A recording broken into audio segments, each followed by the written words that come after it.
Assalamualaikum warahmatullahi wabarakatuh.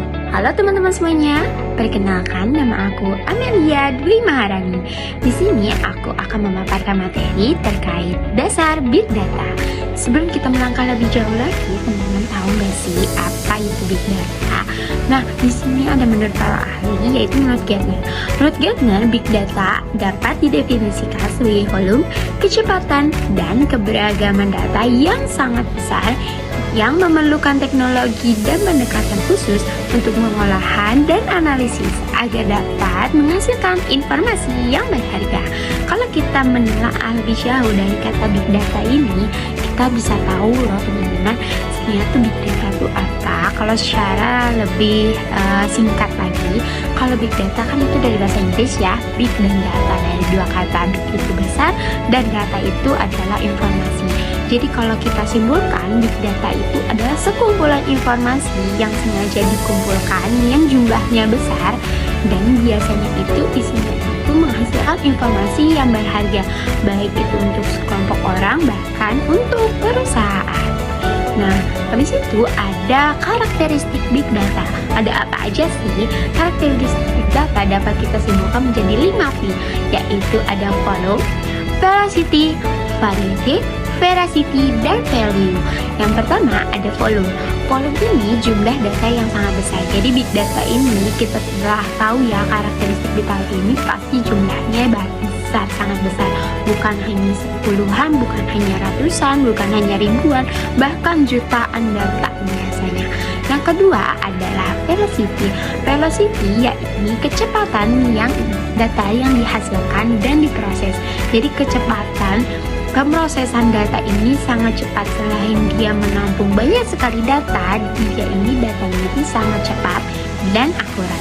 Yang ketiga adalah variasi. Variasi ini adalah beragam jenis data, maupun itu terstruktur, tidak terstruktur, dan juga semi terstruktur. Kalau struktur itu yang bagaimana? Terstruktur itu aku contohkan itu seperti kita dari A sampai Z, berarti itu terstruktur. Kalau yang tidak terstruktur, dia biasanya itu lebih kompleks. Misal dari A, terus tiba-tiba ke K ke Z, terus coba lagi dan sebagainya. Dan juga ada semi terstruktur. Semi terstruktur ini bisa kategorikan dengan persatuan antara yang terstruktur dan tidak terstruktur. Yang keempat ada veracity. Veracity ini kebenaran atau keakuratan data. Selain tadi jumlahnya yang besar, cepat, terus jenis datanya itu beragam, ada juga kebenaran atau keakuratan data. Jadi dalam Big Data ini, itu datanya memuat informasi yang benar dan juga akurat. Yang terakhir adalah value, nilai atau manfaat data. Jadi selain benar dan akurat, data-data tersebut juga mempunyai nilai atau manfaat, baik itu untuk sekumpulan orang maupun bagi perusahaan. Nah, selain dari karakteristik Big Data, ada juga manfaat Big Data sendiri. Sebenarnya Big Data itu terdapat di berbagai macam bidang, mulai dari kesehatan, ekonomi, dan sebagainya. Tapi aku akan mencontohkan dari beberapa bidang. Yang pertama ada dari bidang bisnis. Nah, Big Data ini sangat bermanfaat untuk bidang bisnis. Apa aja sih manfaat tersebut? Yang pertama untuk personalisasi pengalaman pelanggan. Jadi ketika contoh kita sebagai konsumen, kita kan mengetahui itu mana produk yang memang layak untuk kita pakai atau gunakan, dan mana produk yang yang kita harus hindari dan sangat tidak bermanfaat untuk kehidupan kita gitu. Nah, jadi untuk dari itu kita harus mengelola nih, mana sih sama aja gitu di dalam bisnis. Kalau kita mempunyai bisnis sama aja.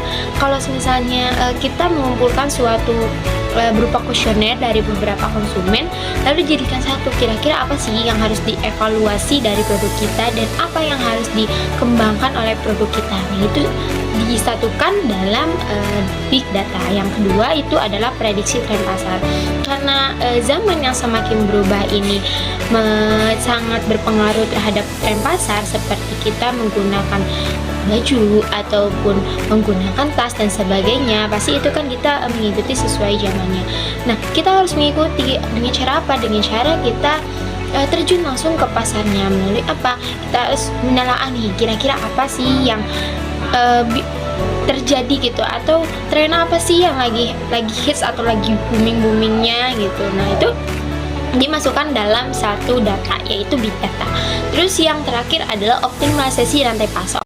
Kalau optimalisasi itu gimana caranya kita memproduksi, apa sih yang kita butuhkan dalam produksi kita, itu apa sih yang harus kita kumpulkan, berupa bahan apa nih yang kita butuhkan. Itu sangat bermanfaat big data dalam bisnis. Yang kedua ada dalam bidang kesehatan. Nah, apa sih yang menjadi manfaat big data dalam bidang kesehatan ini? Yang pertama adalah analisis genom. Genom itu seperti kumpulan gen-gen. Jadi si macam-macam gen itu para ahlinya itu sudah menyatukan gitu ya. Kita sudah menelaah dan secara dalam gen apa aja sih yang ada dalam tubuh kita, dijadikan satu dan dijadikan sebuah big data gitu. Jadi kita bisa melihat, oh seperti ini gen-gen apa aja sih yang terdapat dalam tubuh kita, seperti itu. Jadi kita lebih tahu. Yang kedua adalah pemantauan kesehatan real time. Nah, pemantauan kesehatan itu seperti kita ibaratnya menggunakan aplikasi kesehatan yang kita memasukkan data nih, kira-kira kita berat badannya itu berapa untuk bulan ini, tiba-tiba bulan depannya itu naik gitu. Nah, itu disatukan data-data tersebut, apa yang kita rasa untuk bulan ini, terus bulan depannya ada lagi yang kita rasa, itu dijadikan satu dan dijadikan sebuah data atau big data. Terus yang terakhir adalah prediksi wabah penyakit. Seperti kemarin COVID-19 yang terjadi pada tahun 2019, itu juga menjadi alasan utama big data sangat bermanfaat untuk kesehatan. Lalu ada juga manfaat dari bidang pemerintahan. Nah, apa sih yang menjadi manfaat big data dalam bidang pemerintahan ini? Yang pertama adalah kebijakan berbasis data. Nah, kebijakan apa aja sih yang telah dikeluarkan ataupun yang telah ditelaah oleh para di dalam pemerintah tersebut, sehingga kita masukkan nih, apa sih yang menjadi kita harus dijalani, dan mana kebijakan mana yang harus kita hapus gitu. Nah, itu salah satu menjadi manfaat dalam big data tersebut. Yang kedua adalah pengawasan keamanan nasional. Tentunya dalam suatu negara mempunyai keamanannya masing-masing, termasuk adalah Indonesia. Pengawasan keamanan nasional ini sangat penting ketika kita mempunyai yang namanya negara, kita mempunyai rahasia-rahasia pribadi yang kita tidak perlu beberkan atau jabarkan ke dunia atau ke khalayak. Karena apa? Karena ketika suatu data itu kita tidak tahu seberapa pentingnya data dalam suatu pemerintahan. Terus juga ada dalam bidang lingkungan. Yang pertama itu pemantauan perubahan iklim. Nah, seperti BMKG itu tuh dia mengumpulkan data-data seperti apa? Perkiraan cuaca, terus juga arah angin, terus juga arah awan, terus juga seperti gelombang angin, gelombang air, terus juga dan masih banyak lagi lah pokoknya gitu ya. Kalau dalam big data dikumpulkan data-data itu menjadi satu sehingga menjadi big data gitu. Jadi kita untuk menginformasikan kepada masyarakat semua, kalau misalnya ada bencana alam, kita lebih tahu, kita bisa berhati-hati dan bisa lagi untuk lebih waspada lagi dan mengantisipasi hal tersebut. Yang terakhir adalah prediksi bencana alam, seperti tadi perubahan iklim dan juga bencana alam. Nah, kalau iklim tadi kan kayak seperti hujan atau bagaimana, ini juga sama bencana alam. Apa sih? Seperti terjadinya tsunami, seperti pasang surut pantai, itu dijadikan data, sekumpulan data menjadi satu yang besar, datanya menjadi sebuah big data. Selain itu ada juga yang namanya tantangan sendiri dalam big data. Apa aja sih yang menjadi tantangannya? Yang pertama, pengelolaan data. Ketika data yang tidak dikelola dengan baik dalam suatu big data, maka data itu biasanya akan tercecer ataupun tidak akan dikelola dengan baik, sehingga kita tidak tahu mana sih data yang kita gunakan dan mana data yang kita harus hapus ataupun data yang tidak akan terpakai lagi gitu. Kalau kelolaan datanya itu tidak benar, maka data tersebut bisa jadi, yang penting data-data yang bersifat pribadi itu terbocor kepada masyarakat dan bukan menjadi rahasia. Data pribadi lagi akan menjadi data publik dan bisa data tersebut diretas oleh masyarakat lain. Terus juga kedua adalah privasi dan keamanan. Seperti tadi, privasi dan keamanan itu sangat penting sekali untuk big data. Itu jadi tantangan ketika data tidak sengaja ke tangan yang salah, ataupun keamanannya tidak baik, maka data tersebut bisa jadi tidak bisa dikelola dengan baik. Yang ketiga adalah kesenjangan teknologi. Ketika big data ini kita harus mengikuti dengan teknologi yang berkembang saat ini. Kita harus tahu teknologi apa sih yang kita pakai sehingga data-data yang terdapat dalam big data itu harus aman, harus dalam kendali kita. Adalah kebutuhan tenaga ahli. Nah, tenaga ahli ini juga selain teknologi yang mendukung, kita juga harus melihat kebutuhan tenaga ahlinya itu seperti apa keahlian dia gitu. Apakah dia bisa dipercaya atau enggak dalam suatu data. Jangan sampai ketika kita mempercayakan kepada seseorang sebagai untuk pemegang teknologi ataupun pemegang data dalam sebuah big data, itu jangan sampai kita salah orang. Karena apa? Ketika data itu disalahgunakan oleh orang lain, bisa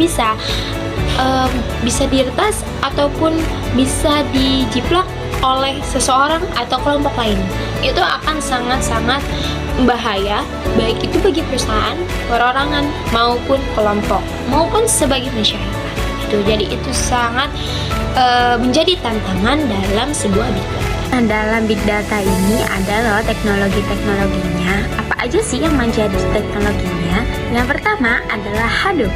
Hadoop adalah framework open source untuk pemrosesan data skala besar. Hadoop merupakan sebuah tools framework yang dibuat oleh Google dan Apache Software Foundation yang dikhususkan untuk mempermudah pekerjaan yang terkait dalam big data analisis. Hadoop bisa mengatasi segala permasalahan pengolahan big data yang masih dilakukan secara konvensional. Yang kedua adalah Spark.